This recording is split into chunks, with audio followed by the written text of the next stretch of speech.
Mr. Fortuno, kayo na po? Yes. Thank you. Excuse me, pwede pakiraan lang. Sorry. Kuya. Wait, pakikiraan lang.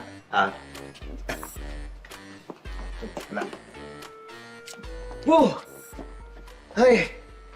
Okay lang po kayo? Oh, good morning ho. Good morning, Mr. Fortuno. Ay, yes po, yes po. Dr. Ortega. Ay, hello po. Nice to meet you. How can I help you today?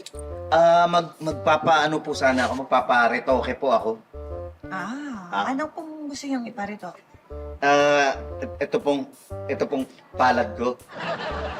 Excuse me, yung palad niyo po. Gusto niyo pong iparitoke? Paparetoke ko itong palad ko. Okay. Matanong ko lang Mr. Fortuno, kasi karamihan po ng mga pasyente namin dito, ang pinaparitoke nila ay yung kanilang muka, particularly yung nose, yung dibdib, yun yung kalimitan po, no? Pero kayo po gusto niyo po iparitoke yung palad po. Palad po. Pareho po. Pareho, dalawang palad. Bakit po? Narinig niyo na ba yung yung kasabihan na ang kapalaran ng tao nakaguhit na sa palad? Opo. Familiar po ako doon. Oo. Kasi ako, pinanganak pa lang, malas na. Ang dami ng kamalasan na nangyayari sa buhay ko. Naniniwala ako na baka nag-a-apply sa akin yun eh. Yung nakaguhit na sa palad. Baka literal na yung kamalasan ko nandito sa palad ko eh.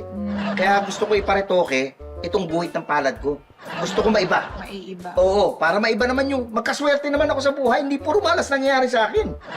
Ganun ho ba? Oo.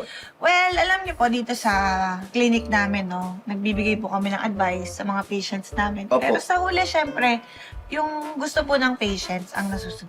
Ay, naku, buti na banggit niyo yan. Salamat po. Kasi ang gusto ko sana mangyari, ngayon na gawin yung operation.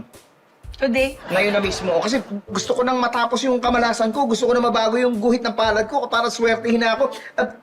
Ginawa ko na ho lahat. Nag-fasting na ako overnight. Tapos walang intake na kahit anong pagkain inumin. Wala. Water? Wala. Ready na talaga ako. Sige, Mr. Fortuno. Ngayon na sana, immediately. Na lang po natin yung schedule ko. Sige po, please, Doc. It's your lucky day talaga. This day is for you, Mr. Fortuno. Talaga? Wala akong gagawin today. Wala akong nakaschedule na anything. Ay, We sige can ho. do the procedure today. Ay, okay. Sige ho. Nakasimulan na natin ako. Okay. Ay, paano Come on. parang nararamdaman ko magsisimula na yung swerte ko. So happy for you. Sige. Okay, just get comfortable Ay, here. sige po. May prep lang ako. Sige po, Doc.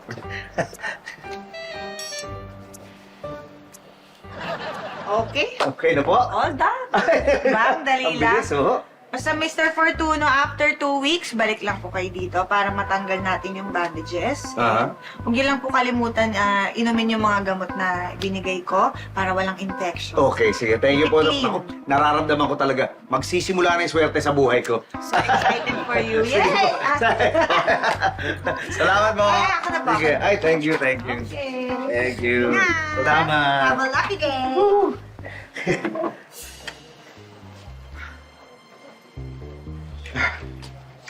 Ay, Sir Basayan! Ha? Ay! Ay! Sir!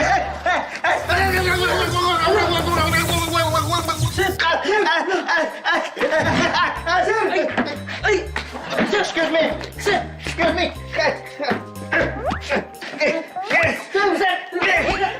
Mag-ingat kayo, sir! Ay! Sir! Sir! Uy! Swerte! Success!